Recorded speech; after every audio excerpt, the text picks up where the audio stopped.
Добър ден, уважаеми гости! Добър ден, уважаеми партньори! Радвам се да приветствам всеки един от вас в рамките на нашия международен форум за лекари. И днес за мен е голяма чест да ви представя продукт от ново поколение, чудотворния пробиотик от ново поколение с името Макселин. А преди да се обърна към вас с приветствено слово, бих искала да се обърна именно към специалистите, към лекарите с широка специализация, които днес са на стража на здравето на хората. И много често ни се налага да се сблъскваме с проблеми, свързани с работата на имунната система. И днес това е доста широк спектър от проблеми, които се причиняват именно от нарушения в функционирането на имунната система. Това са и различни възпалителни проблеми, които са свързани с проникването на причинители от различен спектър в нашия организъм. Това са и вируси, и гъбички, и бактерии, и паразити, и протозои и така нататък. И освен това, когато дълго време има хроничен възпалителен проблем в организма, много често започва проблем с нарушена функция на имунната система, който е свързан с автоимунизация. Автоимунизацията е доста широк спектър от заболявания, а най-разпространеното автоимунно нарушение, с което се сблъскваме днес, са алергичните проблеми. След това, много често свързани с нарушения във функцията на имунната система, са онкологичните патологии. И за това, когато лекарят се сблъсква с огромния спектър от такива проблеми, свързани с работата на имунитета, пред него стои задачата да възстанови нашия имунитет според законите на природата. Както природата е заложила основата на функционирането на имунната система, така и тя ще работи. И всеки специалист днес трябва да разбира, че 80% от имунната система е свързана с работата на нашите черва, конкретно с дейността на полезната микрофлора. За съжаление, използвайки ерата на антибиотичната терапия, трябва да си даваме сметка, че когато използваме антибиотици, ние разрушаваме този природен микробен бариер, измислен от самата природа. За съжаление, антибиотиците безмилостно унищожават не само вредните бактерии, но и полезните, този защитен щит, който се намира в нашите черва.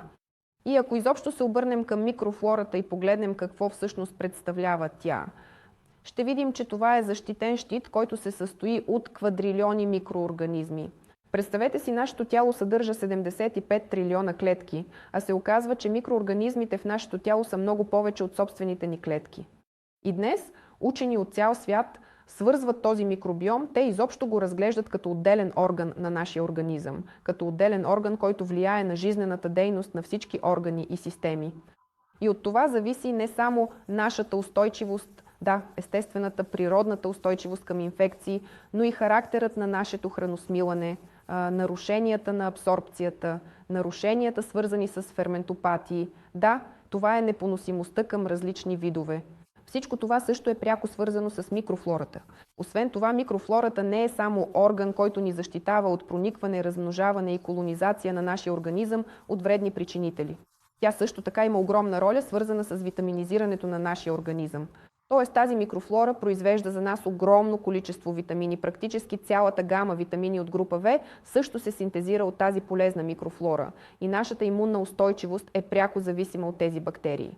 Тоест способността да се синтезира интерферон, този специализиран противовирусен белтък, способността да се противопоставяме на тези патогени, всичко това е пряко свързано с микрофлората. И днес, след като сме разрушили този микробен бариер, за съжаление се сблъскваме с това, че при нас, покажете моля следващия слайд. Днес сме заобиколени от огромно количество хронични заболявания, нали? Хората страдат от тежки възпалителни промени в стомашно-чревния тракт, както и в други органи и тъкани. И по този начин страдаме от колосална, хронична възпалителна реакция, която също е свързана с заселването на нашия организъм от тези патогени. И днес Макселин е чудо-пробиотик от ново поколение, който е разработен от група съветски учени. Това е доста мощна разработка, която е била провеждана през 80-те години на миналия век под гриф секретно и се е основавала на трудовете на учени. Използвани са и трудовете на Иван Мечников, който е бил руски биолог, живял 15 години във Франция и работил в лабораторията на Луи Пастьор. Той беше наследник на трудовете на Луи Пастьор и е човекът, който получи Нобелова награда за това, че за първи път доказа съществуването на клетъчната теория на имунитета и доказа връзката между дълголетието и полезната микрофлора. След това имаше такъв руски лекар, работил в царска Русия, който се казваше Максим Иванов. Това е човекът, който се опираше на трудовете на Мечников и използваше тази ацидофилна лактобацила, която взе за основа при работата си с тежко болни пациенти и при тежки наранявания. Той почистваше гнойно-некротичните рани, като ги промиваше с този полезен състав, с ацидофилна лактобацила, и постигаше добро излекуване, добър резултат, оздравяване. И такива рани като правило се почистваха сами от гнойния детрит и заздравяваха самостоятелно. Ето Максим Иванов, това е човекът, който също положи основите за създаването на този продукт, благодарение на дъщеря си Галина Максимовна Иванова. След революцията те бяха изпратени в Казахстан и там останаха до края на живота си. И така Галина Максимовна Иванова е съветски биотехнолог, която оглави група съветски учени, занимаващи се с разработването на този уникален продукт. Тя защити докторската си дисертация върху този продукт и този продукт наистина притежава редица уникални свойства. Първо, той премина клинична експериментална проверка в болнични заведения в Казахстан, в отделенията по гастроентерология на детската инфекциозна болница, в отделенията по акушерство и гинекология, кардиология. И този препарат притежава доказана клинична ефективност. Въз основа на тези експериментални изследвания бяха разработени официалните показания за употреба на Макселин от фармакологичната комисия на Министерството на здравеопазването на Казахстан. И ето на този слайд виждате, че Макселин решава доста широк спектър от проблеми, дори когато се използва като монопрепарат. Тоест това са и остра чревна инфекция, и хронични възпалителни изменения в различни части на нашето тяло, и при алергии, и при онкопатология. Този препарат е препоръчан за употреба и много качествено решава тези проблеми, които са свързани с нарушена работа на имунната система. Следващия слайд, моля. Тук на слайда добре виждате как изглежда мръсното черво и как трябва да изглежда нормалното чисто черво, заселено с полезна микрофлора. Там, където има полезна микрофлора, червото изглежда здравословно. Там, където червото се колонизира, използваме антибиотици, така ли е? И като унищожаваме микрофлората с антибиотици, ние даваме възможност за заселване и колонизация на нашето черво от вредни причинители. Това са и гъбични инфекции и много различни, някакви бактериални, гнилостни микроорганизми.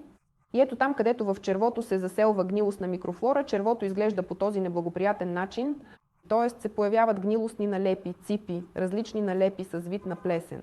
И по този начин всичко това показва, че се случва интоксикация на организма отвътре, замърсяване на червата, И се получава така, че червото, орган от отделителната система, който ни е даден от природата за пречистване на организма, започва да бъде източник на замърсяване на организма по цялата си дължина. Общата площ на червата, ето следващия слайд ни покажете. Тук в напречно сечение можем да видим строежа на чревната власинка в разрез, И тук ясно виждаме, че на единица площ има огромно количество микровласинки. В червата присъстват и цялата тази площ е пронизана от съдове и нервни окончания. И всички тези власинки, ако се изчисли общата площ на лигавицата, ще се получи обща площ от около 300 квадратни метра. Тоест това е огромна площ, която е населена с квадрилиони полезни бактерии, всяка микровласинка. И именно тези бактерии, живеейки на тази площ, грижливо пазят нашите черва от вредни причинители. Те предотвратяват тяхното размножаване, унищожават ги и по този начин поддържат червата ни чисти. По този начин, използвайки този ресурс, измислен от природата, който ние безмилостно разрушаваме с антибиотици, можем как трябва да възстановим този уникален природен бариер. Трябва да използваме пробиотици и в този смисъл Макселин е продукт, който се отличава от всички свои аналози с това, че е единственият в света пробиотик, устойчив на антибиотици. Всъщност това е колосално предимство на нашия продукт, ексклузивно предимство. Именно поради тази причина този продукт е патентован, има евразийски патент и е безопасен за употреба. Тоест, официално може да се използва за новородени, за бременни и за кърмещи жени.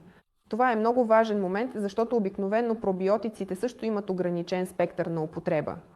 И нашия продукт се отличава с това, че има огромен брой микроби.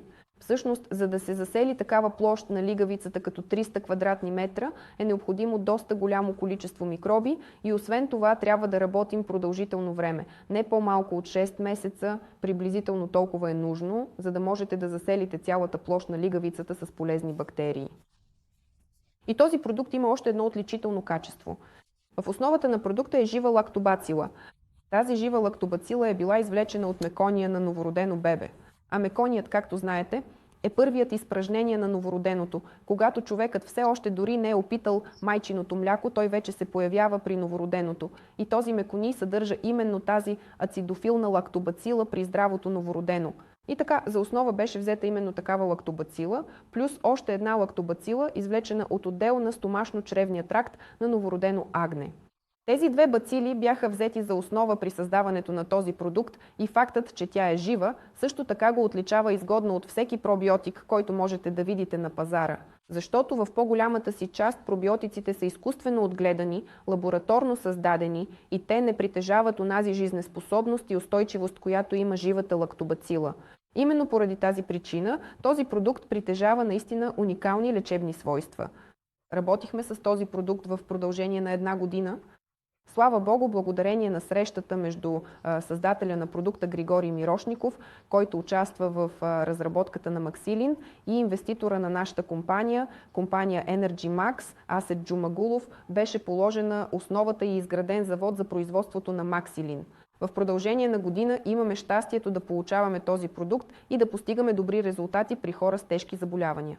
Знаете, че при хора с автоимунни нарушения, когато човек е засегнат от тежко автоимунно заболяване или онкопатология, или това са тежки форми на алергични реакции, при много от тях се развива отток на квинке. Освен това, всеки път съществува опасност за тези хора, възможност за фатален изход поради това, че приемат такива силно действащи алергени. И такива хора, за съжаление, са обречени в този смисъл, защото това много трудно се поддава на корекция. Това са неизлечими състояния. И именно при такива пациенти с помощта на Максилин могат да се постигнат невероятни резултати, когато имунологичната резистентност на организма се нормализира по естествен природен път. И всъщност за 1 година работа получихме огромен брой резултати при хора с различни патологии и бих искала да отбележа един от последните случаи, когато пациентка с гнойно-некротичен язвен колит, болест на Крон, както знаете, това е тежко прогресиращо автоимунно заболяване. То се характеризира с това, че постоянно се образуват гнойни огнища в червата. Всичко това застрашава живота на човека. И съответно тази пациентка страдаше от болестта на Крон в продължение на 7 години. Това беше тежко прогресиращо протичане с образуване на нови фистолозни ходове и тя претърпя 5 операции за резекция на червата, за да се предотврати образуването на нови огнища и се наложи да й бъде изведен калоприемник на предната коремна стена. И по този начин качеството на живот на този човек страдаше, т.е. тази млада жена беше обречена на такива многобройни страдания. Ето, ние прилагахме този продукт при нея. В началото го прилагахме в стандартни дози по 100 грама 3 пъти дневно, половин час преди хранене, но за съжаление това предизвика тежка болкова симптоматика. Наложи се да намалим дозировката почти наполовина и започнахме буквално с минимални, почти детски дози, но след това тя приемаше по 5-10 мл 3 пъти на ден в продължение на половин година и постигна устойчива ремисия, нали? Т.е. при нея се затвориха фистулните канали, спряха да се образуват нови гнойни огнища и тя успя да затвори тази колостома на предната коремна стена, а сега ходи до тоалетната по естествен, природен начин. Т.е. при човека настъпи стабилизация на процеса, тя продължава и до днес да приема този удивителен продукт. И такива случаи, такива истории могат да се разкажат много. Това са хора, които страдат и от кожни заболявания като псориазис, екзема, както и хора, които страдат от различни форми на алергични проблеми. Много хора при нас получиха резултати при алергични прояви от най-различен тип. И при това, последният случай също беше такъв, когато една жена страдаше от тежка лактозна непоносимост, а сега това вече е в миналото за нея. Сега тя консумира млечни продукти безопасно, нали? А преди при прием на лактоза при нея се развиваше отток на квинке. Тоест това е доказателство, че този продукт наистина по законите на природата възстановява нашата имунологична резистентност. За лекар с широка специализация това е истинска находка, защото лекарите от различни практики, така или иначе, постоянно се сблъскват с някакви възпалителни проблеми в различни части на организма и често се срещат с тежка съпътстваща такава патология. И за специалистите да имат такъв инструмент в ръцете си, който безопасно и по законите на природата възстановява имунната система на организма, е истински късмет. Благодарим ви, че днес бяхте с нас. Радвам се да приветствам всеки един от вас на нашия форум и до нови срещи, приятели!